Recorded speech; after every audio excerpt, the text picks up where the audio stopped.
अखिलेश ने पहले नेताजी को किया नमन, फिर लिया सबके सामने बहुत बड़ा प्रण, कर दिया मन से बड़ा ऐलान। चाचा शिवपाल से लेकर डिंपल यादव खुश हो गए। अखिलेश के शक्ति प्रदर्शन को देख यूपी की सियासत आई, सफाइयों में दिखा जोश हाई। चुनाव को लेकर भरी अखिलेश ने मन से हुंकार, विरोधियों को दिया तगड़ा जवाब। समाजवादियों ने फिर एक बार ऐसी हुंकार भरी है जिसने यूपी की सियासत में तहलका मचा दिया है। उधर मायावती ने रैली कर सपा को घेरा था, लेकिन अब अखिलेश ने ऐसा दाव चल दिया है कि लखनऊ से दिल्ली तक खलबली मच गई है। खबर तो ये तक है कि अखिलेश के शक्ति प्रदर्शन की बीजेपी में भी चर्चा हो रही है, क्योंकि धरती पुत्र मुलायम सिंह यादव की जयंती पर न सिर्फ अखिलेश ने उन्हें नमन किया, बल्कि हजारों समाजवादियों के सामने बड़ा ऐलान कर दिया है और एक ऐसा प्रण लिया है जिसने सपाइयों का जोश हाई कर दिया है। जबकि डिंपल यादव ने जो कहा वो अब वायरल हो रहा है, जो आपको बताते हैं। लेकिन उससे पहले आपको बता दे, सफाई की धरती पर फिर एक बार यादव कुनबा एकजुट हुआ, जहाँ से एकता और शक्ति को अखिलेश ने मन से दिखाया है। सफाई में सुबह से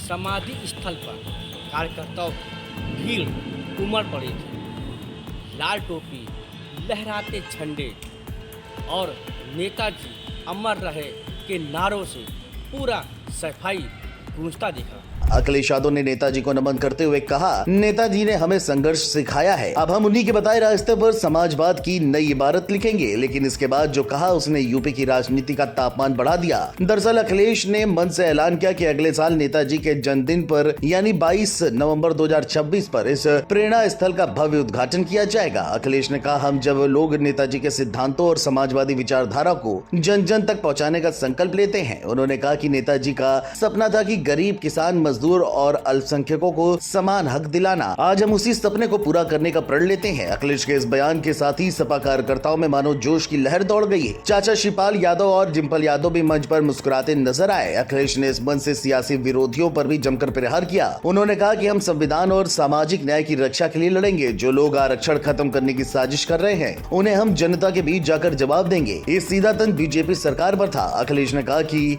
सपा का पीडीए फार्मूला अब सिर्फ नारा नहीं बल्कि मिशन है। हम समाज के हर तबके को जोड़ेंगे और नेताजी के बताए रास्ते पर यूपी में सामाजिक न्याय की सरकार बनाएंगे। मायावती के हालिया बयानों का जवाब देते हुए अखिलेश ने अपने अंदाज में पलटवार किया। उन्होंने कहा कि कई लोग पीडीए की बात सुनकर परेशान हैं, क्योंकि उन्हें डर है कि जब गरीब और अल्पसंख्यक एकजुट हो जाएंगे तो सत्ता में उनका सफाया तय है। अखिलेश ने आगे कहा, सपा की राजनीति सत्ता की नहीं है, संघर्ष की राजनीति है। हमने जेलें देखी हैं, लाठियां खाई हैं, लेकिन अपने सिद्धांतों से समझौता नहीं किया। इस मौके पर डिंपल यादव ने भी नेताजी को याद करते हुए कहा कि नेताजी हमेशा महिलाओं, युवाओं और बेटियों के सम्मान और अधिकार की बात करते थे। उन्होंने सिखाया कि राजनीति का मतलब सिर्फ सत्ता नहीं बल्कि समाज की सेवा है। डिंपल ने बसपा के तंजों पर टिप्पणी करने से इनकार किया, लेकिन उनके चेहरे की मुस्कान बहुत कुछ कह गई। डिंपल और अखिलेश की जोड़ी मंच पर एक साथ दिखी और ये नजारा कार्यकर्ताओं के लिए किसी सियासी संदेश से कम नहीं था। चाचा शिवपाल भी इस बार पूरे जोश में दिखे। इसके साथ ही मन से आई एक तस्वीर ने साफ कर दिया कि 2027 के चुनाव तक यादव परिवार अब पूरी तरह एकजुट है। जानकारों का कहना है कि सफाई की इस रैली ने सिर्फ नेताजी को श्रद्धांजलि नहीं दी, बल्कि समाजवादी परिवार के भीतर एकजुटता और चुनावी ताकत का प्रदर्शन भी किया। अखिलेश के शब्दों में नेताजी सिर्फ एक व्यक्ति नहीं बल्कि एक विचार है जो हर कार्यकर्ता के भीतर जिंदा है। यही विचार अब सपा के 2027 मिशन का नारा बन चुका है।